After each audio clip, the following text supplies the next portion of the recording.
नमस्कार दोस्तों, आप लोग कैसे हैं? वरुण मैथ क्लासेस चैनल पर आप सभी का स्वागत है। हम लोग अब एक नया सीरीज स्टार्ट करने वाले हैं जिसमें क्लास 12th झारखंड बोर्ड का जो मैट्रिक्स चैप्टर है, चैप्टर नंबर 3 एनसीईआरटी बुक में। तो झारखंड जैक बोर्ड की तरफ से जो 2024 में एक क्वेश्चन बैंक जारी किया था, उसमें जितने भी ऑब्जेक्टिव क्वेश्चन हैं उन सारे क्वेश्चन को हम लोग आज करने वाले हैं। इसके साथ ही हम लोग मैट्रिक्स का सिलसिलेवार तरीके से 100 से 150 क्वेश्चन लगभग हम लोग केवल और केवल ऑब्जेक्टिव करने वाले हैं। ठीक है, तो एक पार्ट वाइज रहेगा, सीरीज 1, सीरीज 2, सीरीज 3 ऐसे करते हुए वीडियो लगातार आती रहेगा इस चैनल पर। तो इस चैनल को आप लोग सब्सक्राइब कर लीजिएगा, ठीक है। और फिर हम लोग पढ़ते हैं आगे। आज हम लोग का पहला क्वेश्चन है, ये झारखंड जैक बोर्ड 2024 का क्वेश्चन बैंक का ये पहला क्वेश्चन आपके सामने बोर्ड पर लिखा हुआ है। चलिए इसको अब हम लोग सॉल्व करते हैं। आइए हम लोग देखते हैं। पहला क्वेश्चन है, बोला है कि दो मैट्रिक्स के बीच में बराबर का साइन है। दो मैट्रिक्स इक्वल है, ये इक्वल मैट्रिक्स है। अगर दो मैट्रिक्स है बीच में बराबर है, यानी कि ये दोनों मैट्रिक्स क्या है? इक्वल मैट्रिक्स है। और इक्वल मैट्रिक्स का कॉन्सेप्ट होता है कि कॉरस्पॉन्डिंग एलिमेंट आपस में बराबर होता है ना। अगर दो मैट्रिक्स इक्वल मैट्रिक्स है तो कॉरस्पॉन्डिंग एलिमेंट जो है आपस में बराबर होता है। तो बस एक्स वाई जेड का मान हमसे पूछा है, हम लोग उसको आराम से निकालेंगे। ये y इक्वल टू 1 हो गया, z इक्वल टू 2 हो गया और x इक्वल टू 5 हो गया। तो एक्स वाई जेड का मान हम लोग को पता चल गया कि क्या है। x बराबर 5 है, y बराबर 1 है, z बराबर 1। तो हम लोग का पहला ऑप्शन सही हो गया। ठीक है, तो ये कॉन्सेप्ट है कि अगर दो मैट्रिक्स आपस में इक्वल होता है तो उसका कॉरस्पॉन्डिंग एलिमेंट आपस में इक्वल होता है और उसका ऑर्डर भी सेम होता है। इसका भी ऑर्डर 2/2 है, इसका भी ऑर्डर 2/2 का है। ठीक है, दूसरा क्वेश्चन हम लोग देखते हैं।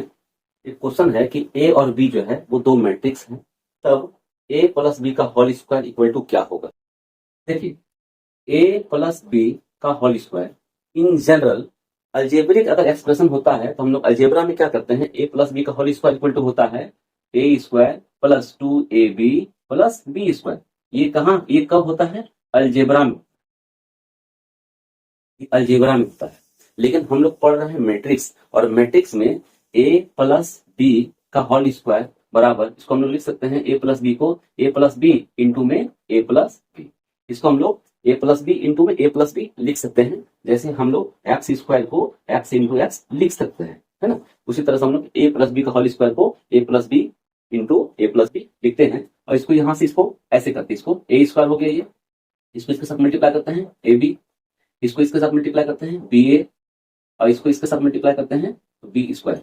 इसको इसके साथ मल्टीप्लाई किए, फिर इसको इसके साथ मल्टीप्लाई किए, इसको इसके साथ मल्टीप्लाई किए, फिर इसको इसके साथ मल्टीप्लाई किए, ये हो गया। और जनरली बच्चे क्या करते हैं, ये ए स्क्वायर है ना, और ये ए बी और बी ए, इन दोनों को क्या करते हैं, जोड़ देते हैं। तो जोड़ करके लिख देते हैं 2ab और प्लस में बी स्क्वायर। ये रॉन्ग है, ऐसा नहीं होता है। मैट्रिक्स में ए बी बराबर बी ए नहीं होता है। ए बी जो है वो बी ए के बराबर मैट्रिक्स में नहीं होता है, इसको मालूम होना चाहिए। इसलिए हम लोग ए बी और बी ए दोनों अलग अलग चीज है। मैट्रिक्स में ए बी को मल्टीप्लाई करेंगे और फिर बी ए को मल्टीप्लाई करेंगे तो वो इक्वल कभी नहीं होता है। इसलिए हम लोग इसको, ये सेम चीज नहीं है, तो सेम चीज नहीं तो दोनों अलग अलग रहेगा। तो हमारा आंसर तो यहीं पर निकल के आ गया ना, यही हमारा आंसर है। यानी कि ए प्लस बी को होल स्क्वायर इक्वल टू इसको क्या करते हैं, ए प्लस बी इंटू में ए प्लस बी, इसको मल्टीप्लाई करते हैं a square plus a b plus b a plus B square. और इन दोनों को जोड़ना नहीं है क्योंकि अलजेब्रा ये नहीं है, ये मैट्रिक्स है। मैट्रिक्स में a b is not equal to b a होता है। इसलिए हमारा ऑप्शन देखिए कहां पर हमारा ये वाला ऑप्शन है ना। तो हमारा ऑप्शन, ऑप्शन नंबर बी हमारा करेक्ट आंसर है, ऑप्शन नंबर बी। ठीक है, क्लियर है। चलिए नेक्स्ट क्वेश्चन की तरफ पढ़ते हैं, क्वेश्चन नंबर 3।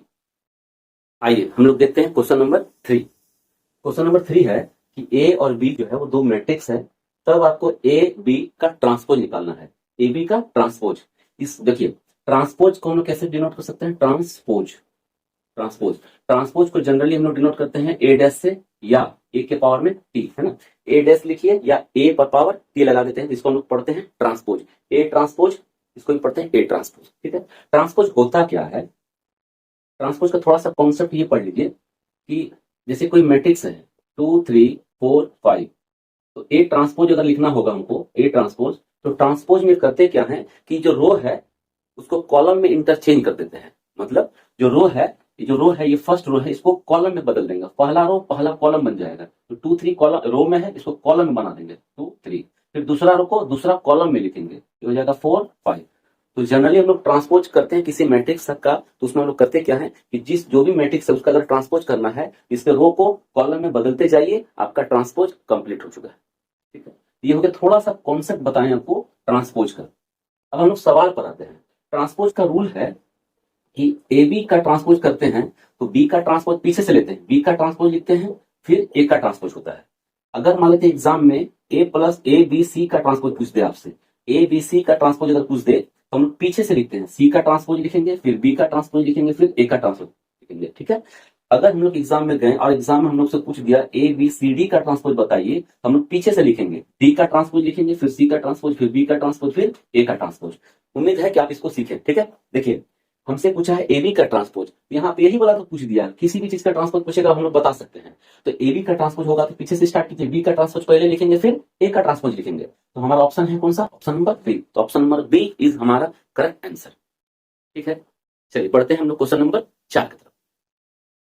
आइए हम लोग क्वेश्चन नंबर 4 को देखते हैं। क्वेश्चन नंबर 4 है कि एक मैट्रिक्स दिया हुआ है और हमसे पूछा है कि इनमें से इन चारों ऑप्शन में से कौन सा इस ए का ट्रांसपोज होगा। यानी कि ए मैट्रिक्स दिया हुआ है, उसका ट्रांसपोज हमसे पूछा है। ए डेस का मतलब होता है ट्रांसपोज। अभी अगर हम लोग जस्ट पीछे पढ़े कि अगर कोई मैट्रिक्स दिया हुआ है, अगर कोई मैट्रिक्स है तो ये मैट्रिक्स है हमारा 1 2 3 4 5 6। अगर ये एक मैट्रिक्स है तो इस मैट्रिक्स का ट्रांसपोज क्या होगा? ट्रांसपोज क्या करते हैं, जो रो है, ये फर्स्ट रो है, इसको फर्स्ट कॉलम में बदल देंगे, जो रो है उसको कॉलम में बदल देंगे 1 2 3। जो दूसरा रो है उसको दूसरा कॉलम में बदल देंगे, ये हो जाएगा 4 5 6। यही हो गया हमारा इस मैट्रिक्स का ट्रांसपोज। तो देखिए कितना सिंपल है। कहां पर मिल रहा है हम लोग आंसर? Option number third. तो ऑप्शन नंबर 3 हमारा क्लियर है। चलिए एक और क्वेश्चन इसमें थोड़ा सा देख लेते हैं कि अगर हमारा कोई भी मैट्रिक्स, इवन कोई भी मैट्रिक्स अगर थर्ड ऑर्डर का भी एक मैट्रिक्स दे दे आपसे, से -1 0 1/7 √5 -3 4 7 8 9, ये एक मैट्रिक्स दिया हुआ है। ठीक है, इस मैट्रिक्स का अगर हमसे पूछेगा ट्रांसपोज निकालने के लिए तो बस कुछ करना नहीं है, इस रो को कॉलम में लिखना है आपको, -1 0 1/7। इस रो को खड़ा कर देना है, √5 -3 4। इस रो को ऐसे खड़ा कर लिखना है, वर्टिकल में लिखना है 7 8 9। बस हो गया ये हमारा ट्रांसपोज। अगर कोई मैट्रिक्स है उसका ट्रांसपोज करते हैं तो रो को कॉलम में इंटरचेंज कर देते हैं, बस हमारा ट्रांसपोज कंप्लीट हो गया है। ठीक है, आइए हम लोग देखते हैं अब क्वेश्चन नंबर 5। देखिए क्वेश्चन नंबर 5 में कहा है if a and b are two matrices then a plus B का transpose is equal to, a plus B का ट्रांसपोज क्या हो। देखिए अभी हम लोग ट्रांसपोज पढ़ रहे हैं और ट्रांसपोज से बहुत सारे क्वेश्चंस आ रहे हैं। तो ट्रांसपोज में अभी बताएं कि ट्रांसपोज होता क्या है। ये एक प्रॉपर्टी है। देखिए कुछ प्रॉपर्टी का आपको ध्यान में रखना है। जैसे अगर किसी कोई मैट्रिक्स ए है ना, उसका ट्रांसपोज किए हैं, तो किसी मैट्रिक्स का अगर हम लोग 2 बार ट्रांसपोज कर देंगे ना, 2 बार, एक बार ट्रांसपोज किए फिर दोबारा ट्रांसपोज कर दिए, तो वापस से वही मैट्रिक्स निकल करके आता है। किसी मैट्रिक्स का अगर हम लोग 2 बार ट्रांसपोज करेंगे तो वापस से हमको वही मैट्रिक्स मिलने वाला है। ठीक है, दूसरा चीज, अगर ए प्लस बी का ट्रांसपोज करेंगे तो ए का ट्रांसपोज प्लस बी का ट्रांसपोज होता है। तीसरा, ए माइनस बी का ट्रांसपोज करेंगे तो ए का ट्रांसपोज माइनस बी का ट्रांसपोज होता है। चौथा, अगर हम लोग ए बी का ट्रांसपोज करते हैं तो बी का ट्रांसपोज पहले और ए का ट्रांसपोज बाद में होता है। तो ये कुछ प्रॉपर्टी है, आपको ध्यान में रखना है। ठीक है, तो हम लोग से पूछा है अभी कि ए प्लस बी का ट्रांसपोज क्या होगा। तो जनरली प्लस वाले में देखिए सेम रहता है, ए का ट्रांसपोज प्लस बी का ट्रांसपोज। माइनस वाला में ए का ट्रांसपोज माइनस है तो माइनस दे देंगे, बी का ट्रांसपोज। ठीक है, लेकिन इनटू में क्या होता है ना कि पीछे चला जाता है, पीछे वाला पहले आ जाता है और स्टार्टिंग वाला लास्ट में चला जाता है। पीछे से स्टार्ट करते हैं, लास्ट पे खत्म करते हैं। ठीक है, आइए ए प्लस बी का ट्रांसपोज क्या होगा, ए का ट्रांसपोज प्लस बी का ट्रांसपोज, ऑप्शन नंबर 1 खटाक खत्म हो गया, ये कंप्लीट। नेक्स्ट हम लोग क्वेश्चन नंबर 6 की तरफ पढ़ते हैं। चलिए देखते हैं उसको। आइए हम लोग देखते हैं क्वेश्चन नंबर 6। क्वेश्चन नंबर 6 में है कि a square matrix B is said to be a symmetric matrix if. कौन सा ऑप्शन सही होगा? क्वेश्चन कह रहा है कि ए एक स्क्वायर मैट्रिक्स है, सॉरी ए नहीं है, एक स्क्वायर मैट्रिक्स है। कौन? बी। बी एक स्क्वायर मैट्रिक्स है। तो बी एक स्क्वायर मैट्रिक्स होगा, कब होगा? जब ये सब कंडीशन में से कौन सा कंडीशन सही है? तो हम लोग क्या करेंगे, एक कॉन्सेप्ट है सिमेट्रिक मैट्रिक्स का। सिमेट्रिक मैट्रिक्स का कॉन्सेप्ट है, क्या कॉन्सेप्ट है? बहुत ही खूबसूरत कॉन्सेप्ट है कि अगर किसी मैट्रिक्स का अगर हम लोग ट्रांसपोज करते हैं, किसी मैट्रिक्स ए का अगर हम लोग ट्रांसपोज करते हैं तो वापस से हमको वही वाला मैट्रिक्स अगर मिल जाता है तो हम लोग कहेंगे कि ए एक साइमेट्रिक मैट्रिक्स है। मतलब अगर किसी मैट्रिक्स का हम लोग ट्रांसपोज करते हैं और वापस से हमको वही मैट्रिक्स मिल जाता है तो हम लोग कहेंगे कि ए जो है, यानी कि ये जो ए है वो साइमेट्रिक मैट्रिक्स है। अभी क्वेश्चन में कहा है, अच्छा इसमें और एक बात और, कि अगर कोई साइमेट्रिक मैट्रिक्स है तो उसमें एलिमेंट के बीच में क्या कंडीशन होता है कि उसमें ए आई जे जो होता है वो ए जे आई के बराबर, ए आई जे बराबर होता है ए जे आई का। ये साइमेट्रिक का कंडीशन है। ये पहला कंडीशन क्या होता है, ये चीज कि अगर कोई मैट्रिक्स का ट्रांसपोज करते हैं और वापस से हमको वही मैट्रिक्स मिलता है तो इसका मतलब ए साइमेट्रिक मैट्रिक्स है। दूसरा, ये चीज जो है वो एलिमेंट के बारे में बताता है। ये ए कोई मैट्रिक्स है उसमें एलिमेंट होता है, उसमें ए आई जे एलिमेंट जो होता है वो ए जे आई एलिमेंट के बराबर होता है। ठीक है, तो हमारा क्वेश्चन ये है कि साइमेट्रिक मैट्रिक्स होने के लिए क्या कंडीशन है भाई। तो बी मैट्रिक्स जो है वो साइमेट्रिक है, इसका ट्रांसपोज करेंगे, बी का ट्रांसपोज करने पर बी आना चाहिए। तो जिस भी ऑप्शन में बी का ट्रांसपोज इक्वल टू बी लिखा हुआ है उसको मार दीजिए टिक। ठीक है, बी का ट्रांसपोज बराबर बी लिखा हुआ है, ऑप्शन नंबर फर्स्ट। इसको आगे पीछे लिख सकता है भाई, इसको इधर लेकर आगे, इसको इधर लेकर आगे, है ना। कहने का मतलब एक्स बराबर 5 लिखिए, एक्स बराबर ऐसे, 5 बराबर ऐसे लिखिए, एक ही बात है दोनों चीज। इस सब में थोड़ा छोटा छोटा बात कंफ्यूजन नहीं। चलिए आगे हम लोग बढ़ते हैं। अब आइए हम लोग क्वेश्चन नंबर अब 7 को देखते हैं कि क्वेश्चन नंबर 7 है कि a square matrix B is said to be skew symmetric matrix. अब देखिए स्क्यू सिमेट्रिक मैट्रिक्स हम लोग किसको कहते हैं, स्क्यू सिमेट्रिक मैट्रिक्स किसको कहते हैं।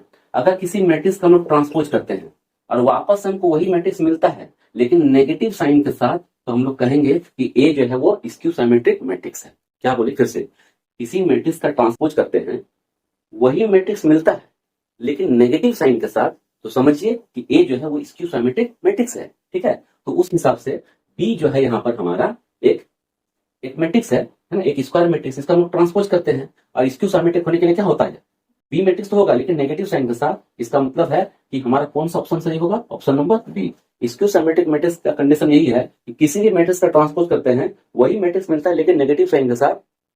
इसका मतलब ए जो है वो स्क्यू सिमेट्रिक मैट्रिक्स है।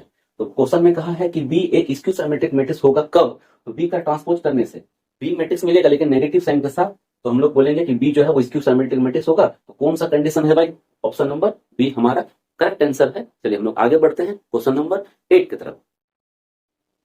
देखिए अब हम लोग क्वेश्चन नंबर 8 की तरफ बढ़ते हैं। क्वेश्चन नंबर 8 कह रहा है कि a square matrix B is said to be singular matrix, है ना, सिंगुलर मैट्रिक्स।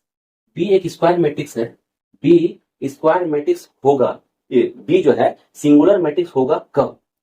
तो सिंगुलर मैट्रिक्स होने के लिए कंडीशन क्या है कि सिंगुलर मैट्रिक्स, अगर कोई मैट्रिक्स सिंगुलर मैट्रिक्स है इसका कंडीशन होता है कि उसका डिटर्मिनेंट जो है वो 0 के बराबर हो। अगर किसी मैट्रिक्स का डिटर्मिनेंट, अगर ए कोई मैट्रिक्स है और उसका डिटर्मिनेंट निकालते हैं और वो 0 निकल के आता है, इसका मतलब ए जो है वो क्या है, सिंगुलर मैट्रिक्स है। तो हम लोग को कहा है कि बी जो है सिंगुलर मैट्रिक्स होगा कब, जब बी का डिटर्मिनेंट क्या होगा भाई, 0। तो बी का डिटर्मिनेंट 0 होगा तो बी सिंगुलर मैट्रिक्स होगा। एक और कॉन्सेप्ट इसमें ऐड कर देते हैं कि नॉन सिंगुलर, अभी थोड़ा देर के बाद क्वेश्चन आने वाला है। Non singular, non singular matrix किसको कहेंगे, जब हम लोग ए मैट्रिक्स है उसका डिटर्मिनेंट निकालेंगे और वो 0 के बराबर नहीं आएगा तो हम लोग कहेंगे कि ए जो है वो नॉन सिंगुलर मैट्रिक्स है। ठीक है, चलिए अगर इसी सवाल में बोलता कि जो है बी जो है एक नॉन सिंगुलर मैट्रिक्स होगा कब, तो बी नॉन सिंगुलर मैट्रिक्स होगा कब, तो बी का डिटर्मिनेंट जो है वो 0 के बराबर नहीं होगा तब। ठीक है, चलिए आगे बढ़ते हैं क्वेश्चन नंबर 9 की तरफ। देखिए क्वेश्चन नंबर 9 है कि a square matrix B is said to be a non singular matrix. देखिए अभी अभी हम लोग जस्ट पिछला क्वेश्चन में ही हम लोग बता दिए कि अगर कोई मैट्रिक्स जो है वो नॉन सिंगुलर है तो उसके लिए कंडीशन क्या होगा। तो कहता है कि बी जो है एक बी नॉन सिंगुलर मैट्रिक्स होगा कब, तो जब बी का डिटर्मिनेंट जो है वो 0 के बराबर नहीं होगा तब। तो कौन सा ऑप्शन है, ऑप्शन नंबर बी। तो आज का सेशन आप लोगों को कैसा लग रहा है ना, कमेंट करके जरूर बताइएगा। और इस वीडियो को कम से कम अगर आपको अच्छा लग रहा है तो आप अपने दोस्तों को जरूर इसको शेयर कीजिए। और आप अगर चैनल पर नए आए हैं तो मेरे चैनल को प्लीज सब्सक्राइब कर लीजिएगा, ताकि इस तरह के आपको मैथ से रिलेटेड सारे टॉपिक से रिलेटेड जो है आपको वीडियो लगातार मिलता रहे। और आपके सब्सक्राइब करने से मुझे एक हिम्मत मिलता है, मैं चाहता हूं कि कम से कम आप लोगों का थोड़ा सा सपोर्ट मिले, है ना। तो अगर वीडियो आपको मतलब कि अच्छा लग रहा है, पसंद आ रहा है, तो प्लीज कमेंट करके जरूर बताइए, ताकि नेक्स्ट वीडियो जब लाऊंगा मैं तो उसमें थोड़ा सा मेरे अंदर में उमंग भरा हुआ रहेगा। तो आज के लिए बस इतना ही।